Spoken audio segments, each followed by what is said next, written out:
Bismillahirrahmanirrahim. Assalamualaikum warahmatullahi wabarakatuh. Perkenalkan, kami dari kelompok 8 mata kuliah Bahasa Indonesia kelas B1 PGSD angkatan 2022. Di sini saya bersama teman-teman saya akan mempresentasikan mengenai materi perancangan karya tulis ilmiah. Di sini saya bersama teman-teman saya sendiri Kinaya Rifa Ispandriani, kemudian ada Teh Dina Anggraini, Teh Pinky Komalasari, Teh Yuli Setiawanti, dan juga Teh Hani Damayanti. Pengertian karya tulis ilmiah menurut beberapa ahli.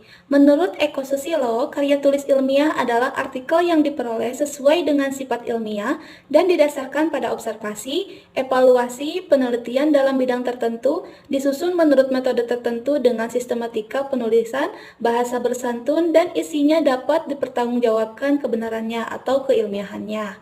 Menurut Dwi Loka dan Riana, karya ilmiah atau artikel ilmiah adalah karya seseorang dalam bentuk pembangunan yang ingin mengembangkan ilmu pengetahuan, teknologi, dan seni yang diperoleh melalui literatur, koleksi pengalaman, dan penelitian. Sedangkan menurut Titi Sentianingsih, SPD MPD, dosen pendidikan bahasa dan sastra Indonesia, Fakultas Keguruan dan Ilmu Pendidikan Universitas Negeri 11 Maret, Surakarta ini menyebutkan bahwa karya tulis ilmiah merupakan sebuah tulisan yang dibuat berdasarkan metode ilmiah, yakni logika ilmu pengetahuan yang dimulai dari adanya masalah, tujuan manfaat, dan pentingnya hal tersebut dibahas, memuat adanya fakta, teori-teori terdahulu, dan karya-karya terdahulu yang membawa hal tersebut, kemudian ada metode pembahasan hingga kesimpulan, dan tentunya referensi juga yang harus disertakan. Dapat disimpulkan bahwa karya tulis ilmiah adalah sebuah karya tulis yang dibuat atau disusun berdasarkan sifat ilmiah, yaitu melalui sebuah penelitian dan kebenaran dari isinya yang dapat dipertanggungjawabkan.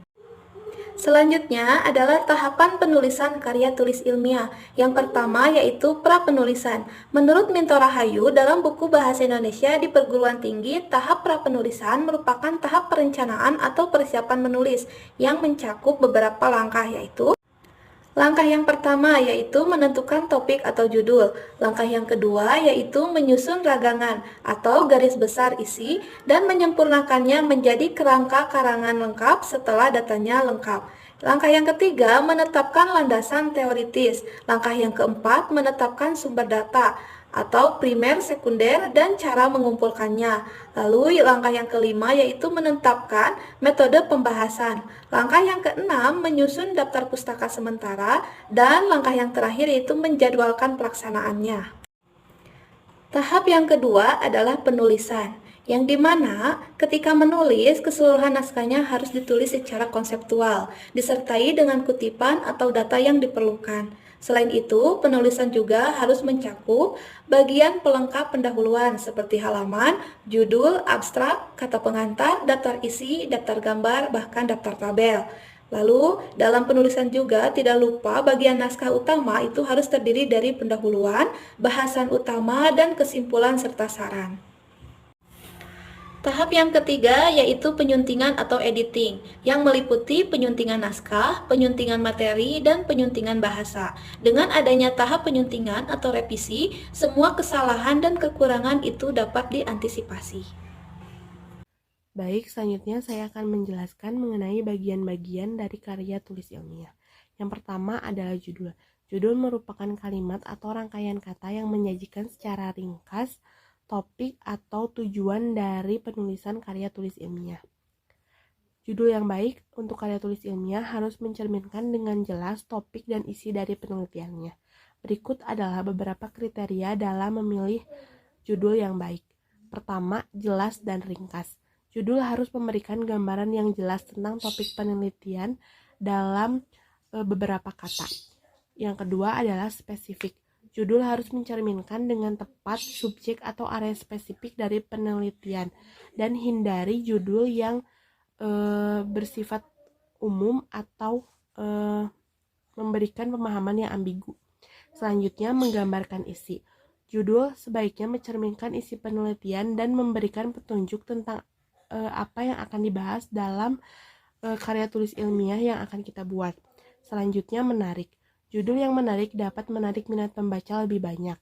Kita dapat memilih penggunaan kata yang menarik dan pernyataan kita dapat memilih penggunaan kata yang dianggap menarik dan dapat menggugah rasa ingin tahu para pembaca. Selanjutnya, hindari singkatan. Usahakan untuk menghindari penggunaan singkatan atau jargon yang mungkin tidak akan difahami oleh orang secara umum. Pastikan judul dapat dipahami oleh sebanyak mungkin orang atau pembaca, sehingga karya tulis ilmiah yang kita buat menjadi karya tulis ilmiah yang dianggap menarik dan banyak menarik minat pembaca. Penulisan judul juga menjadi salah satu hal yang penting dan harus diperhatikan. Berikut adalah tata cara penulisan judul pada karya tulis ilmiah yang baik atau yang baku dan benar. Yang pertama, tiap awal kata ditulis dengan huruf kapital. Judul karya tulis ilmiah harus diawali dengan huruf kapital pada setiap awal katanya, terkecuali pada kata sambung atau kata hubung seperti kata sebagai dan untuk, yang, dan lain sebagainya. Contohnya seperti pada judul karya tulis ilmiah di bawah ini. Pemanfaatan daun sirih sebagai obat herbal. Pada judul ini semua menggunakan semua kata diawali dengan huruf kapital, kecuali pada kata sebagai tidak diawali dengan huruf kapital karena kata sebagai merupakan kata hubung.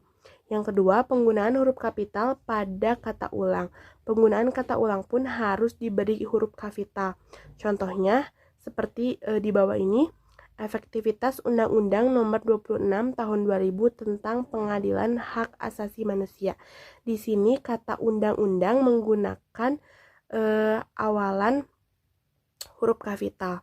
Selanjutnya, kata atau kalimat asing dalam judul harus dicetak miring. Judul yang menggunakan kata atau istilah asing harus dicetak miring sesuai dengan ketentuan yang berlaku. Seperti di bawah ini contohnya tentang judul pada sebuah karya tulis ilmiah, efektivitas work from home atau WFH di Yogyakarta. Di sini kata work from home menggunakan atau dimiringkan karena merupakan istilah yang diambil dari bahasa Inggris.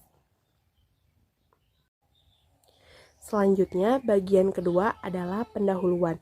Pendahuluan merupakan bagian pertama dari karya tulis ilmiah yang berfungsi untuk memberikan konteks dan informasi latar belakang tentang topik penelitian. Tujuan dari pendahuluan adalah untuk memperkenalkan topik secara umum kepada pembaca, menjelaskan relevansi topik yang diteliti, dan menyajikan argumen yang mendasari penelitian. Fungsi pendahuluan dalam sebuah karya tulis ilmiah adalah sebagai berikut. Yang pertama, memberikan latar belakang dari karya tulis ilmiah. Bagian pendahuluan berfungsi memberikan informasi latar belakang atau asal-usul mengapa karya tulis ilmiah tersebut dibuat. Sederhananya, pendahuluan memberitahu mengapa karya tulis ilmiah ditulis dan bagaimana perspektif penulis dalam melengkapi masalah tersebut. Yang kedua, memperkenalkan masalah. Memperkenalkan masalah pun menjadi salah satu fungsi dari bagian karya tulis ilmiah karena menunjukkan masalah atau yang menjadi isu sentral dalam karya ilmiah tersebut, sehingga pembaca dapat memahami masalah apa yang akan dibahas dan bagaimana batasan masalahnya. Selanjutnya, memberitahu tujuan karya tulis ilmiah. Berfungsi untuk membuat pembaca dapat mengetahui apa yang ingin dituju atau dicapai penulis dalam karya tulis ilmiah yang dibuat. Selanjutnya, memberitahu manfaat dari karya ilmiah. Selain memberitahu masalah, latar belakang, dan tujuan, bagian pendahuluan berfungsi memberitahu pembaca tentang manfaat karya ilmiah. Bagaimana karya tulis ilmiah tersebut bermanfaat bagi masyarakat, kelompok orang tertentu, ataupun bagi penulis sendiri. Diberitahukan dalam pendahuluan karya ilmiah. Metode penelitian. Bagian metode dalam karya tulis ilmiah menjelaskan secara rinci tentang desain penelitian, prosedur yang digunakan, dan bahan atau data yang dikumpulkan. Metode harus dirancang dengan cermat agar dapat menjawab pertanyaan penelitian yang diajukan dan memungkinkan replikasi atau verifikasi penelitian oleh orang lain. Penjelasan yang jelas dan terperinci dalam bagian metode sangat penting agar penelitian dapat dipahami dan diulang oleh peneliti lain yang tertarik. Selanjutnya, hasil dan pembahasan. Dalam sebuah karya tulis ilmiah, bagian hasil pembahasan atau sering juga disebut sebagai hasil dan pembahasan digunakan untuk memaparkan temuan utama yang diperoleh dari penelitian atau eksperimen yang telah dilakukan. Bagian ini memiliki beberapa tujuan, antara lain yang pertama, menyajikan temuan-temuan utama. Bagian hasil pembahasan berfungsi untuk mengkomunikasikan temuan atau hasil penelitian kepada pembaca. Hal ini melibatkan penyajian data dan fakta yang diperoleh dari eksperimen, pengujian, analisis, atau studi yang telah dilakukan. Yang kedua, analisis dan interpretasi. Bagian ini memberikan ruang untuk menganalisis dan menginterpretasikan temuan-temuan tersebut. Penulis dapat menjelaskan makna atau implikasi dari hasil penelitian dan menghubungkannya dengan tujuan penelitian yang telah ditetapkan sebelumnya. Yang ketiga, perbandingan dengan penelitian sebelumnya. Bagian hasil pembahasan seringkali juga mencakup perbandingan temuan dengan penelitian atau literatur yang telah ada sebelumnya. Hal ini memungkinkan penulis untuk menunjukkan kontribusi unik dari penelitian mereka terhadap pengetahuan yang ada dan untuk mengidentifikasi kesamaan atau perbedaan dengan penelitian sebelumnya. Yang keempat, pengujian hipotesis. Jika penelitian dilakukan berdasarkan hipotesis yang telah diajukan sebelumnya, bagian ini digunakan untuk membahas apakah hasil penelitian mendukung atau menolak hipotesis tersebut. Jika hasilnya tidak konsisten dengan hipotesis, penulis dapat mencoba menjelaskan faktor-faktor yang menyebabkan perbedaan tersebut. Selanjutnya yang kelima, keterbatasan dan saran untuk penelitian masa depan. Bagian hasil pembahasan juga mencakup diskusi mengenai keterbatasan penelitian yang dilakukan, seperti keterbatasan metodologi, sampel, atau variabel yang digunakan. Selain itu, penulis juga dapat memberikan saran untuk penelitian lanjutan yang dapat dilakukan untuk memperluas pengetahuan di bidang tersebut. Yang terakhir, tujuan utama dari bagian hasil pembahasan adalah untuk menyampaikan informasi yang jelas dan sistematis kepada pembaca, memperkuat argumen-argumen yang telah diajukan, dan memberikan pemahaman yang lebih mendalam tentang temuan-temuan penelitian tersebut. Saat menulis bagian hasil pembahasan pada karya tulis ilmiah, ada beberapa hal yang perlu diperhatikan. Berikut ini adalah beberapa tips yang dapat membantu Anda dalam menulis karya tulis ilmiah. Yang pertama, fokus pada tujuan penelitian. Pastikan untuk terus menjaga fokus pada tujuan penelitian yang telah ditetapkan sebelumnya. Diskusikan temuan Anda dengan menghubungkannya kembali ke pertanyaan penelitian atau hipotesis yang telah diajukan. Yang kedua, sajikan data dengan jelas. Pastikan untuk menyajikan data secara jelas dan terstruktur. Gunakan grafik, tabel, atau diagram yang tepat untuk mengilustrasikan temuan Anda. Jelaskan secara singkat setiap data yang disajikan dan kaitkan dengan poin-poin diskusi Anda. Yang ketiga, analisis yang mendalam. Lakukan analisis mendalam terhadap temuan Anda. Jelaskan arti atau implikasi dari temuan tersebut, identifikasi pola atau tren yang muncul dari data, dan berikan interpretasi yang rasional dan terpercaya. Yang keempat, diskusikan temuan dengan literatur yang relevan. Diskusikan temuan Anda dengan merujuk pada penelitian atau literatur yang relevan. Identifikasi kesamaan atau perbedaan antara temuan Anda dengan penelitian sebelumnya, dan jelaskan kontribusi unik dari penelitian Anda terhadap pengetahuan yang ada. Selanjutnya yang kelima, jujur dan objektif. Saat menulis bagian hasil pembahasan, penting untuk tetap jujur dan objektif. Hindari interpretasi yang berlebihan atau membuat klaim yang tidak didukung oleh data Anda. Jika Anda ada batasan atau keterbatasan dalam penelitian, akui dan jelaskan dengan jelas. Yang keenam, hindari pengulangan. Pastikan untuk tidak mengulang kembali hasil yang telah dijelaskan sebelumnya dalam bagian lain dari karya tulis ilmiah Anda, seperti bagian pendahuluan dan metode. Gunakan bagian hasil pembahasan ini untuk memberikan analisis dan interpretasi yang lebih mendalam tentang data yang telah Anda kumpulkan. Kemudian, sintesis yang koheren. Buat sintesis yang koheren dan terstruktur dari temuan-temuan Anda. Pastikan bahwa setiap poin atau subpoin terkait dengan satu sama lain dan menyusun sebuah narasi yang logis. Terakhir, hubungkan kembali ke tujuan penelitian.